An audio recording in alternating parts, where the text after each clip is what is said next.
ನಮಸ್ಕಾರ ಗುರು, ನಾನು ದೀಪು ಶಂಕರು. ನಾನು ಮತ್ತೆ ನಮ್ಮ ಹುಡುಗ ಇವತ್ತು ಮಲ್ಲೇಶ್ವರಂನಲ್ಲಿರುವಂತಹ ಸ್ನೇಹಜೀವಿ ಗೌಡರ ಎಗ್ ರೈಸ್ ಅಡ್ಡಕ್ಕೆ ಹೋಗ್ತಾ ಇದ್ದೀನಿ. ಇವನು ಹೋಗ್ಬೇಕಾದ್ರೆ ಸಿಕ್ಕಾಪಟ್ಟೆ ಬಿಲ್ಡಪ್ ಕೊಟ್ಟಿದ್ದ, ಟೇಸ್ಟ್ ಹಂಗೈತೆ ಹಿಂಗೈತೆ ಮಸ್ತಾಗೈತೆ ಅಂತ. ಅದು ಹೆಂಗಿರುತ್ತೆ ನೋಡೇ ಬಿಡೋಣ ಅಂದ್ಬಿಟ್ಟು ಕೆಳಗಡೆ ಅಂಡರ್ಗ್ರೌಂಡಲ್ಲಿರೋ ಅಂಗಡಿಗೆ ಹೋದ್ವಿ. ಇಲ್ಲಿ ಸಿಕ್ಕಾಪಟ್ಟೆ ಜನ ಇದ್ರು. ನಮ್ಮ ಸಿದ್ಧ ಆಗ್ಲಿ ಅದೇನಲ್ಲಿ ನಿಂತ್ಕೊಂಡ್ಬಿಟ್ಟವನೆ. ಯಾಕಂದ್ರೆ ಈ ಜನಗಳ ಮಧ್ಯದಲ್ಲಿ ನುಗ್ಗಾಡಿ ತಳ್ಳಾಡಿ ಕಿತ್ಕೊಂಡ್ಬಂದವನೆ ಕಿಲಾಡಿ ಅಂತ ಅನಿಸ್ತು. ಆಮೇಲೆ ಇಲ್ಲಿ ನೋಡಿ, ಈ ಕಡೆ ಅಣ್ಣವರು ಸೀರಿಯಸ್ ಆಗಿ ಎಲ್ಲರಿಗೂ ಪಾರ್ಸಲ್ ಕೊಡ್ತಾ ಇದ್ರು, ಈ ಕಡೆ ಇವರು ಕಿಚನ್ ಅಲ್ಲಿ ರೆಡಿ ಮಾಡ್ತಾ ಇದ್ರು. ಇದನ್ನೆಲ್ಲ ನೋಡ್ಕೊಂಡು ಮುಂದೆ ಬಂದೆ. ಪಕ್ಕದಲ್ಲಿ ಎಗ್ ಮಸಾಲೆ ಬೇರೆ ಇಟ್ಕೊಂಡಿದ್ರು. ಆ ಎಗ್ ಮಸಾಲ ಫುಲ್ ಫೇಮಸ್ ಅಂತೆ, ಒಳ್ಳೆ ಟೇಸ್ಟ್ ಅಂತ ಈ ಕಡೆ. ಅಷ್ಟರಲ್ಲಿ ಇವನು 2 ಎಗ್ ರೈಸ್ ತಗೊಂಡ. ಅದನ್ನ ತಗೊಂಡು ಟೇಬಲ್ ಹತ್ರ ಬಂದ್ವಿ.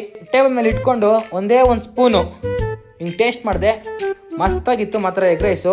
ಎಗ್ ರೈಸ್ಗೆ ಈರುಳ್ಳಿ ಇಲ್ಲ ಅಂದರೆ ಮಜಾ ಇರಲ್ಲ ಅಂದ್ಬಿಟ್ಟು ಈರುಳ್ಳಿ ತರಿಸ್ಕೊಂಡು ಹಾಕ್ಸ್ಕೊಂಡೆ. ಈರುಳ್ಳಿ ಬೈಗೆ ಹಾಕೊಂಡು ಎಗ್ ರೈಸ್ ಹಾಕೊಂಡು ತಿಂದೆ. ಚಿಂದಿಯಾಗಿತ್ತು, ಕ್ರೇಜಿಯಾಗಿತ್ತು. ಆಮೇಲೆ 2 ಹಾಫ್ ಬೈಲ್ ತೊಗೊಂಬಂದ. ಹಾಫ್ ಬೈಲೂ ಮಸ್ತಾಗಿತ್ತು.